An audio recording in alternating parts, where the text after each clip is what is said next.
Welcome to Meet the Thought Leader with Katrina Rogers Consulting. Hi there, everyone, and welcome to Meet the Thought Leader on Thinking Cat. I'm your host, Katrina Rogers, and today we're meeting intellectual property expert Brett Nelson.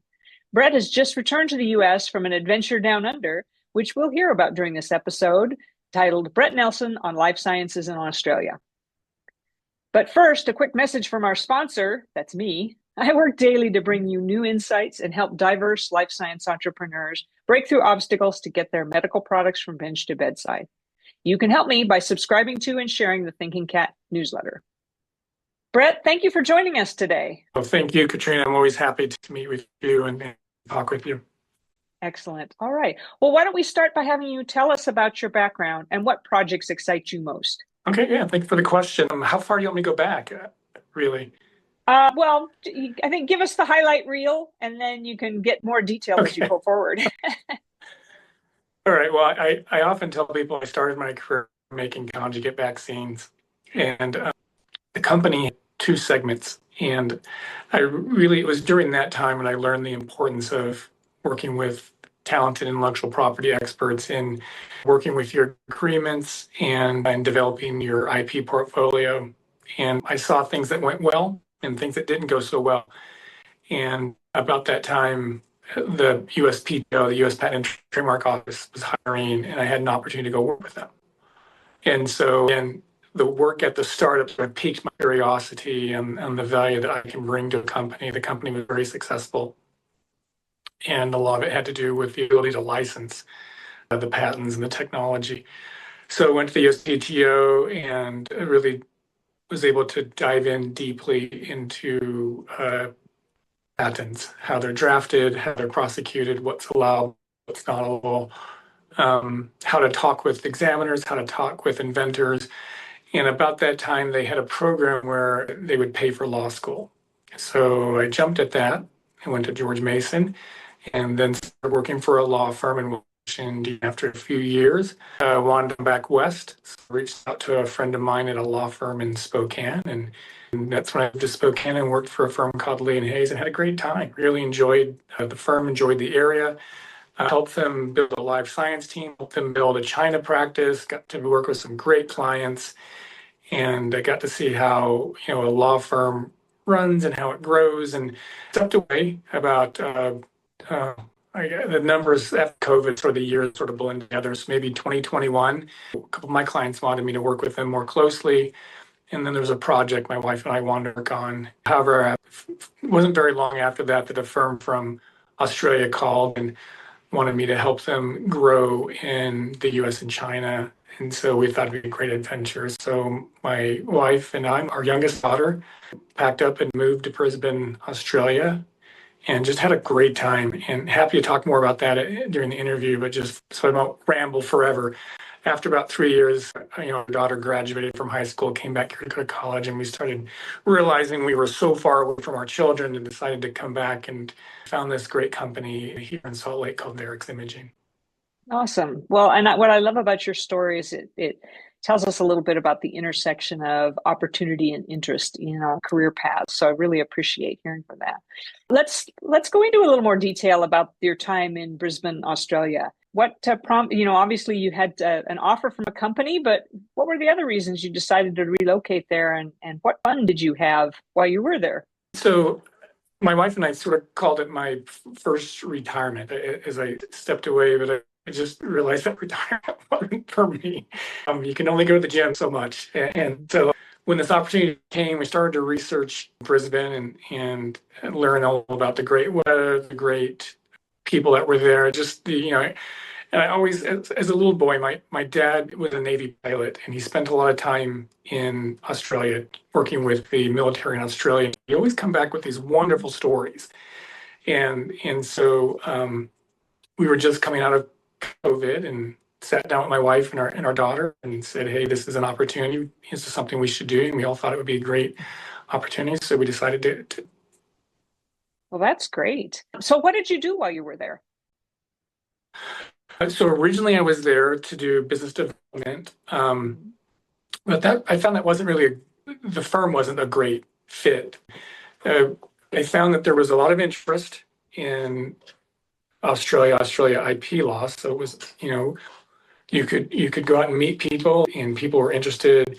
But I found that I really needed a good fit, and so I started to interview all the law firms there, and found this great firm called Hopgood Gay, and was able to go with them and work with my clients from the U.S. and help them build out an IP team, and just had a great time. I found Brisbane, and it still is, has many advantages right now. It has a very welcoming life science life sciences environment and culture, and I was able to work with, for example, the Brisbane Economic Development Agency and Life Science Queensland and the great universities. And I was able to really get involved in people, and yeah, I'm starting to ramble. I apologize for that. But just really had a great time. There are a couple other things that I found, and this may not seem as big a deal. But what my US clients found is that as long as in Australia, they got a 40% discount on the work I did, because I could bill the same rates as far as amount of dollars, but the currency conversion rate between Australia and US was so favorable to doing business in Australia, again, because it essentially gave you a 40% discount. And then on top of that, the government in general is really trying to promote development, particularly in life science. So there was a pretty substantial tax credit. I won't get too involved. I won't get too much into that because I'll leave that to the tax experts. But essentially, if you're doing research and development in Australia, as much as a 40%, again, cash back at the end of the year. And it's not even a tax well, I guess it is a tax rebate. It's money back at the end of the year.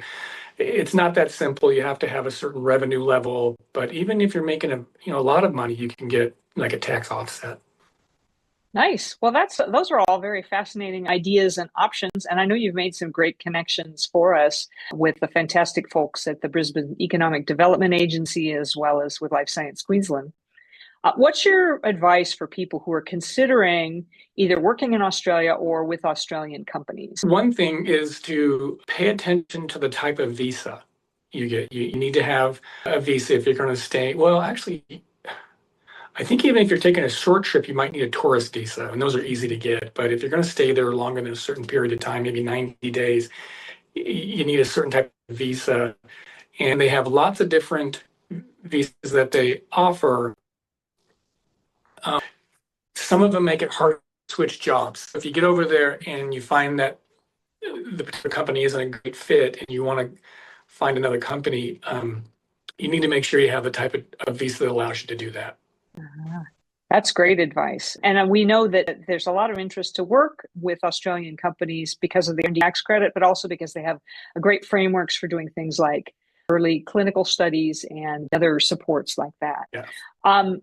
So let's switch away from Australia, unless you have any additional advice for our viewers. Let's switch away and talk IP a little bit. I'd like to know what in your mind is a top intellectual property opportunity that most entrepreneurs miss.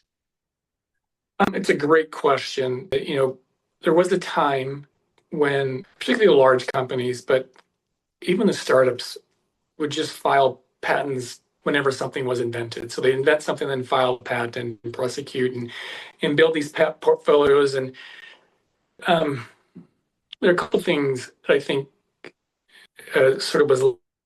First of all, if you can be real direct in what you're inventing, and so if you think about it before, I call them ideation sessions, where you think about what your business goals are, and if you do a little research and maybe figure out if there is some white space available in your area, and drive your innovation toward that area, and so you can sort of have a budget of how many patents you can afford, or maybe if it's just one.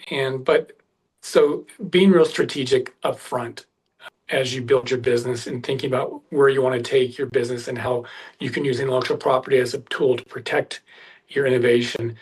One thing I find, though, is what's helpful is thinking of intellectual property holistically.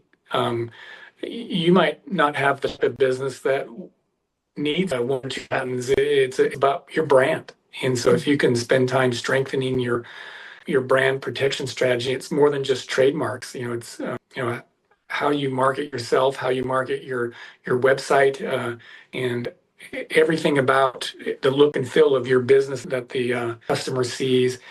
And then even thinking of things like trade secrets and copyright. Remember that they're all in your intellectual property tool belt, and using them responsibly and helpful.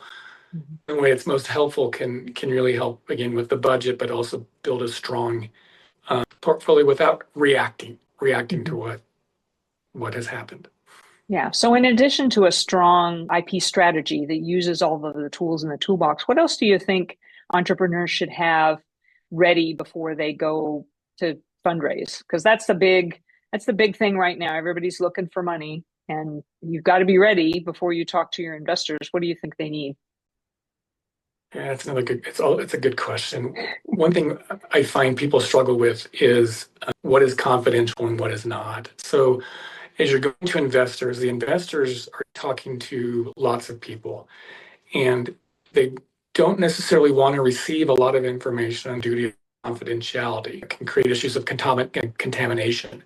So if you can tell your story in a way that piques curiosity, piques interest, shows the value in your technology without having to show the secret sauce. Now, if the investor is interested in going deeper, then maybe look at an NDA and going into more detail of your confidential information, what you are comfortable sharing under an NDA. But initially, going in and saying, "Hey, I need you to sign this super broad NDA before I say anything," it can create hurdles for you. Right. No, that is excellent advice, and I deeply appreciate that. So, is there anything else that you'd like to share with our viewership? Trying to think. You mentioned Australia, and I found it to live in Australia. Brisbane's a very great city. The infrastructure is good. Housing can be expensive, so note that. And finding a rental property, even if you want to buy, it's hard to find those homes right now. But if you have a good company that can help you, that's great. But once you're over there, you'll find it's a very livable city. That's great. I couldn't say enough good things about it. And then once you're over there, you have access to that side of the world, which is so much fun. Right. It sounds like it was a great adventure for you. Brett, I really appreciate you sharing your expertise with us today. And I want to let our viewers know that Brett will join me on the Thinking Cat Chat 1 week from Friday. If our viewers miss that, and if they want to reach out and have more questions, how would you like for them to reach you? If they want to initially reach out at LinkedIn, now again, the unique situation now, I'm in-house, so I have one client. I don't have a shingle hung anymore, but I do consult with investment boards. I'm happy to do that with their investment entity that needs an IP advisor. I'm happy to do that, but reach out to me, and if I can answer your question, I'll do the best I can. Perfect. And then maybe we should note that you're based in Utah now, which is Mountain Time, right? It is. I'm based in Salt Lake City. Awesome. That's a great city to be in. They've got a great airport. True. We certainly miss our friends in Spokane, but we've enjoyed living here as well. Well, you're welcome back anytime. And when I'm in Salt Lake, I promise I will look you up. Okay, we'll be here. All right. Well, thanks everyone. And don't forget to subscribe and share to the Thinking Cat newsletter to help me out so that I can continue to help you. Thanks again, and we'll see you next time. Thanks for watching. Don't forget to like, share, and subscribe for more tips on navigating the life science industry.